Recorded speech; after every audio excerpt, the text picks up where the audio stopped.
내년 국가 채무 비율이 사상 처음으로 40%를 넘게 됩니다.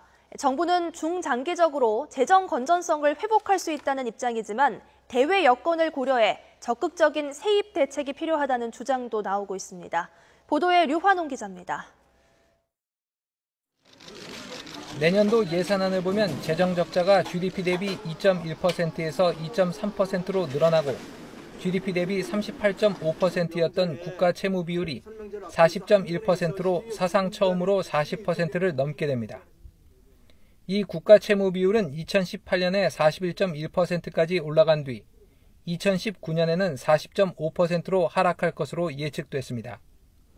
정부는 경제 성장률 전망치를 3.5%에서 3.3%로 하향 조정했기 때문에 국가 채무 비율이 40%를 초과한 것이라며 40% 초반대에서 관리하면 문제가 없다는 입장입니다.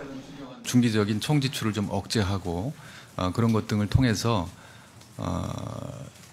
관리를 해 나가면은 국제기구 신용평가사들이 다 인정을 하는 대로 이 정도의 그 여력은 이 정도 수준은 아직도 재정 건전성 중에서는 1위다, 세계 1위다는 건 실제로 OECD 국가들의 평균 국가 채무 비율이 100%를 넘는 것과 비교하면 훨씬 낮은 수준이지만 문제는 우리나라 경제 성장률이 앞으로 잠재 성장률 수준을 유지할 수 있느냐입니다.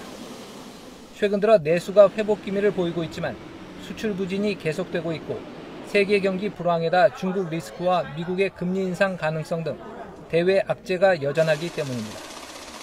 이미 세계가 장기 저성장 국면에 접어들었기 때문에 정부가 생각했던 것보다 훨씬 더 빨리 재정 건전성이 악화될 수가 있고요. 따라서 증세를 포함하여 전 국민적으로 어떻게 세원을 더 확보할 것인가에 대해서 논의할 필요가 있습니다. 이에 대해 정부는 증세는 고려하지 않고 있으며 유사 중복사업 통폐합 등 재정개혁과 지하경제 양성화 등 세입 기반 확충을 통해 재정 건전성을 높이겠다는 입장입니다. 정부는 또한 중장기적으로 재정 건전성을 높이기 위해서는 페이고, 즉 법안을 발의할 때 재원 대책을 반드시 마련하도록 하는 제도 도입이 필요하다며 현재 국회에 계류 중인 관련 법안을 조속히 통과시켜 줄 것을 정치권에 당부했습니다. YTN 류환홍입니다.